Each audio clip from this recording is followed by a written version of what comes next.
Welcome back, sleepyheads, to another episode of Sleepy Aliens Perspective.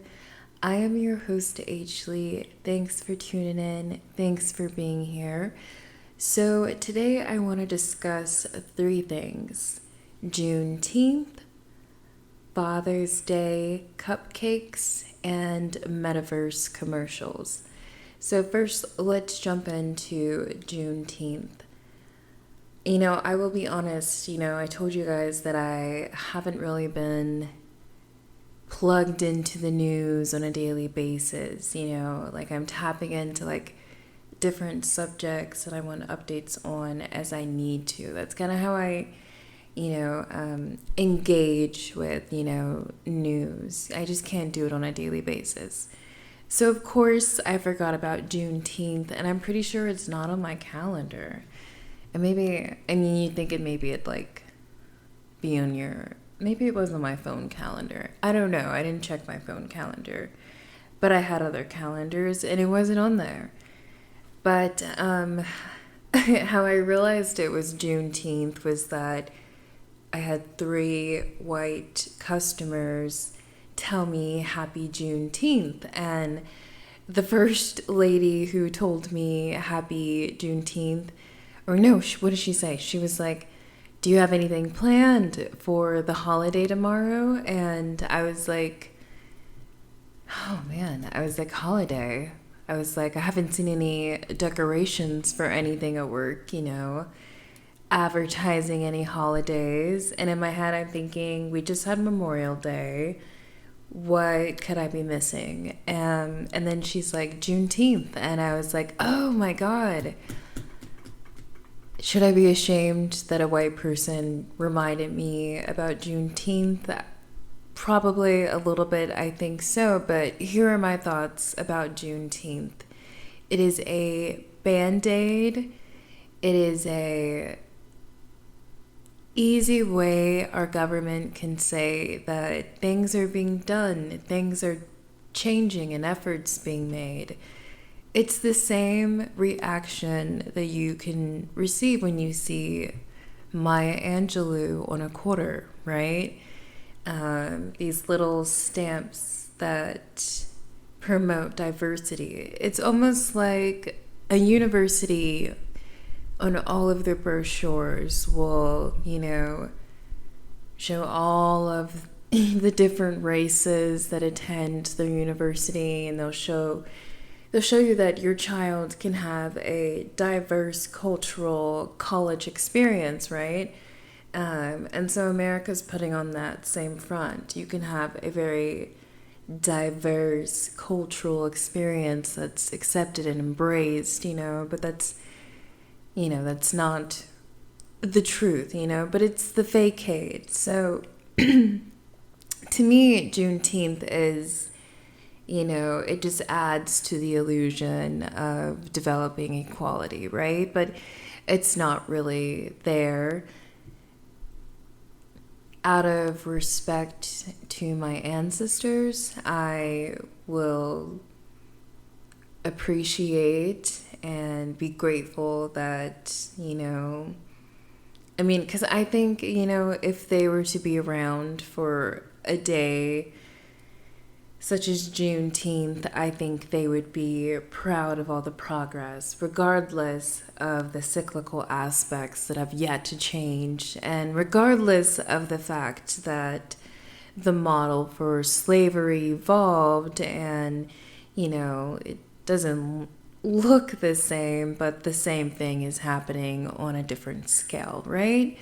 So, yeah, Juneteenth, I don't know. And you also have to think about this as consider the fact that Black Lives Matter. They have their leader who has just tainted a whole movement, right? A whole movement now people will continuously question, not only giving their time to, but of course their money and also their belief. Now they're going to think, well, who are we really working for? What are we really working towards? There were all these politicians involved and the Democrats. It's just shady business. And regardless of Juneteenth, I don't know. I don't know what can be said about the state of life for Black people in America. You know, there's so many elements that are still degrading our ability to move forward, and it's also degrading our images of ourselves, right? Because there were all these soul traps for Black people and the things we love, like hip hop and, you know, other entertainment industries, you know, and even athletic industries. Like, everything has found a way to work against us in a sense. So we really have to be smart when it comes to, you know, a sense of freedom in America, right? It's like, no, we're not truly there. And the Matrix isn't modeled to ever allow it to be so, but it allows small segments of progression as long as the model of what can oppress Black people or, you know, other minorities in this country, as long as that model evolves before that progression, you know. And the way the model evolves is that it'll, you know, look like doors and opportunities and justices are, you know, being achieved, but at the same time more traps are being set, you know. It's a I tell you, my throat chakra gets attacked so much when I'm talking on here, but I hope I'm making sense to everybody. But you know, at the end of the day, again, out of respect for my ancestors, I will say that Juneteenth is a stamp in history, and it's good that we have it. And in a lot of ways, it does mean something. And in a lot of ways, it kind of doesn't. I don't know. Mixed feelings. I think I'll always be that neutral party. Especially when it comes to American holidays. I mean, let's be real, you know. Okay, throat chakra attack is on high alert. Sorry. Excuse me. So next I want to get into Metaverse commercials. So I've been seeing these on Hulu.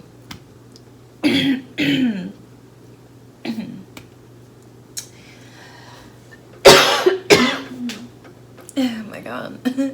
I've been seeing these on Hulu and on YouTube, and I believe I've seen one on Peacock as well. And the way that I'm seeing these commercials be modeled is that there's some that are like the metaverse enhancing your at-home working experience. The metaverse, like changing science and technology and moving things forward. And these commercials are already using a lot of dialogue to implant the programming that you can use the metaverse to enhance your actual reality. So they're trying to really promote this sort of balanced, cooperative nature between the metaverse and reality. You know, I find this to be very annoying because, you know, as a spiritual being using my higher mind, the metaverse is leading the road to what I call the great disconnect, and that is the disintegrated association that people have with nature. And let's say you have, I don't even know what generation I am. Fuck it, I'm a 90s baby, it doesn't matter. Sorry, I don't think about all these technical terms sometimes because it doesn't matter to what, conception that I'm building, but in the sense of communication, yes, it matters. But what I'm trying to say is that this great disconnect that's going to basically help all these companies and all of these billionaires who are destroying our ecosystems and our resources, and one day there's going to be less land, there's going to be less greenery, and instead of taking full responsibility, they can have technology like the Metaverse that normalizes the fact that, hey, you don't have nature in your reality, but you can get it here, and then go back to your reality where nature has completely been destroyed, That's one thing I think about, but these younger generations, it's already normal for them to be online all the time, to be looking at screens all the time. So it's going to be way easier for them to transition into the metaverse world, and from then on, the disconnect with intuition, with higher self, I believe it's going to dull the communication channels. It's going to clog the tether, because we need that face-to-face, feel your energy interactions. A lot can be achieved telepathically, of course, but at the same time, people need to be connected to each other. There needs to be that open space for energy to connect, right? And the metaverse cuts that off. I tell ya, maybe I should have saged before I did this. I didn't. I was like, I saged last night a lot. But yeah, I think the metaverse is going to disconnect people from each other, from nature, from reality, their intuition. It's going to dissociate people even more from their actual identities, and their confidence and their insecurities can be just magnified, because now they have two different identities that they can be playing out in this metaverse world and in their reality. So there's so many layers to why the metaverse is spiritually dangerous, right? And if we are disconnected from nature, each other, and our intuition and our higher selves, then the human evolution is even more delayed than, it already was before. But, and, the sense of divine timing, there's no delay, but come on, we could be doing better at this point if we all were aware, of what was happening in our reality and the pitfalls that are being thrown at us to thwart our spiritual evolutions, right? But yeah, so these are my thoughts about the metaverse. The commercials, Hulu commercials are already annoying, because you get the same fucking commercial like 4 times in 1 minute and 30 seconds, right? So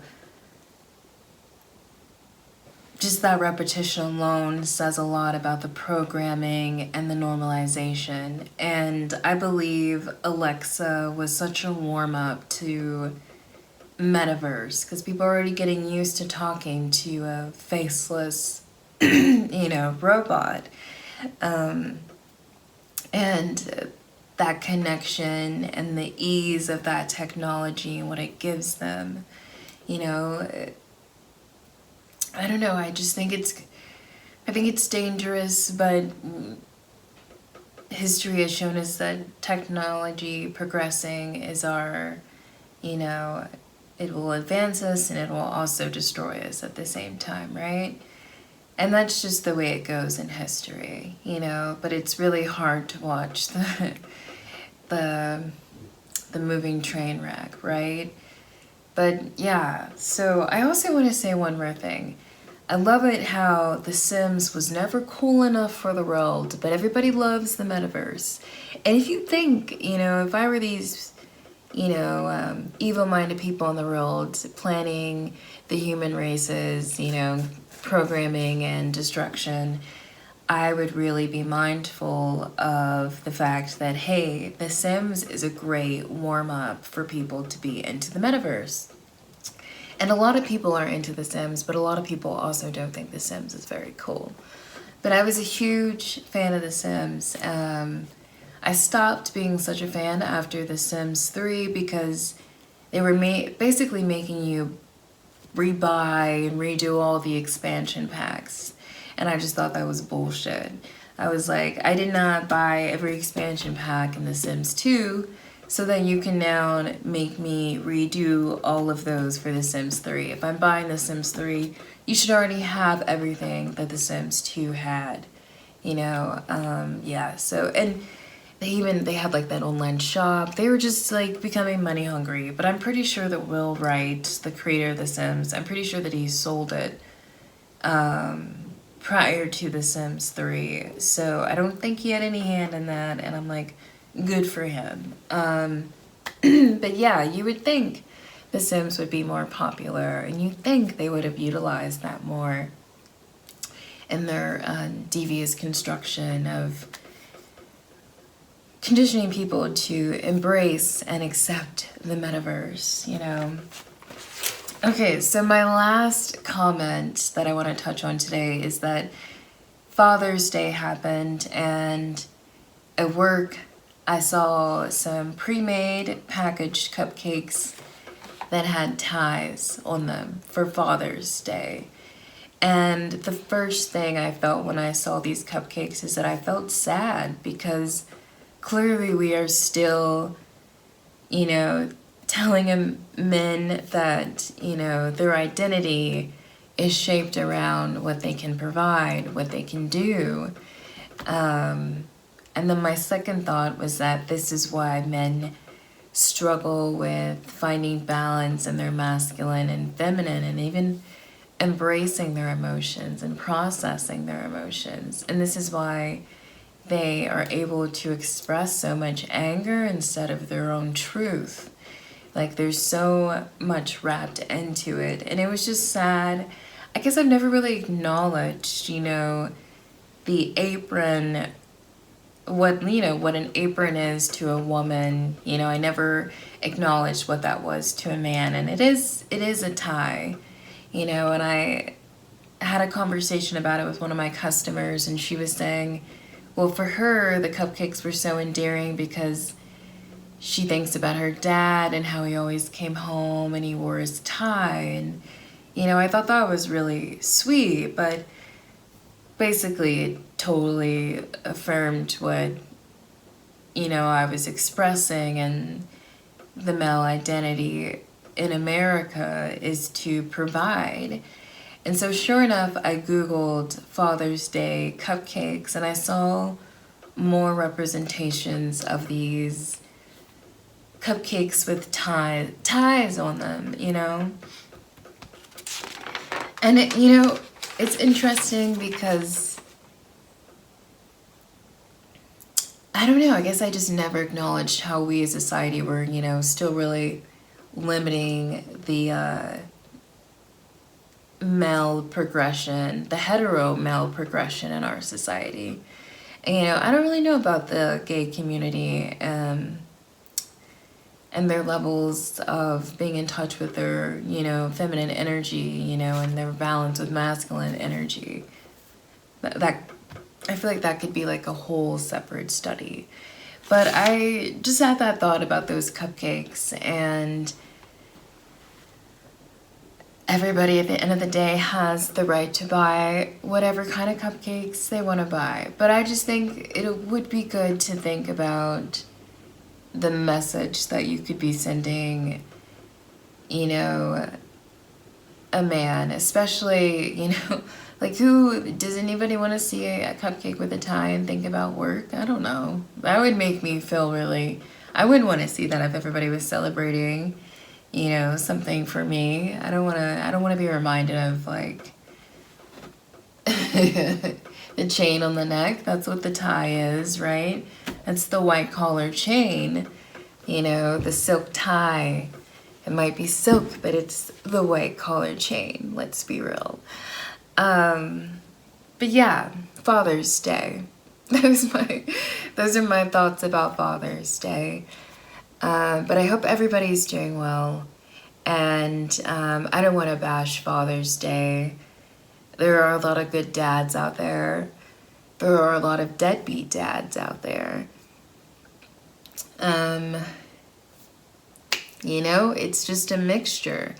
But we can definitely say that there are a lot of men out there who haven't balanced their feminine energies, and it's blocking their emotions, almost to the point where maybe you're experiencing some erectile dysfunction. And this is something I actually will be talking about because it's important. And, you know, despite the fact that I've been celibate for, like, you know, I think I'm getting close to 3 years, you know? I'm getting close to 3 years, but that's all I'll say about it. So despite that, in which, you know, I'm going to have a whole episode about celibacy because I think it's healthy, I think it's positive, I think it's good, and I don't think, you know, I could never go like 5-6 years, you know, but I like to do bouts of celibacy. And it's usually when I'm working on myself or when I have a big goal and I'm like hyper focused. And yeah, but we'll talk about celibacy, and we'll also talk about erectile dysfunction and in men and their feminine energy emotional clogs, essentially, that are blocking their sexual flow. Yeah, but we're going to talk about that. And why do I care about that? Because I actually like talking about sex. But again, this episode is over. Thank you for tuning in. Happy Father's Day. Happy Juneteenth. Thanks for supporting me. Be sure to like, share, and subscribe. And I will see you later, sleepyheads. Bye.